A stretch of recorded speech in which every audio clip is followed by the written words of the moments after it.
আমার একটি কথা মনে পড়ছে যে ৪৪,০০০ শূন্যপদ নিয়োগ করবেন, এই কথা মুখ্যমন্ত্রী ক্ষমতায় আসার আগে থেকেই বলেছেন যে রাজ্যে চাকরি হবে, প্রচুর চাকরি হবে, কিন্তু এখন অব্দি কিছু হয়নি। প্রথম কথা। দ্বিতীয় কথা, এই ৪৪,০০০ শূন্যপদ উনি কী করে করবেন? যাদের চাকরি গেছে এনাদেরকে নিয়োগ করবেন নাকি নতুন করে নিয়োগ প্রক্রিয়া চালু করবেন, এইটা প্রথম জানতে হবে।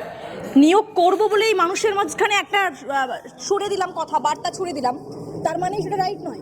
যাদের চাকরি গেছে ২৬,০০০, এনাদেরকে নিয়োগ করবেন তো নাকি নতুন নিয়োগ করবেন, এটা স্পষ্ট করতে হবে, প্রথম কথা। দ্বিতীয় কথা, বিকাশ ভবনের সামনে থেকে যাদেরকে সরানো হয়েছে, আন্দোলনকে তো দিদি রুখতে পারছে না, কোথাও জানি আন্দোলনকে ভয় পেয়েছে।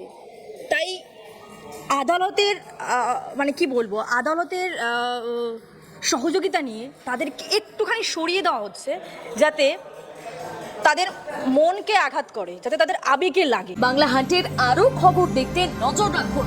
বাংলা খবর মানেই বাংলা হান্ট।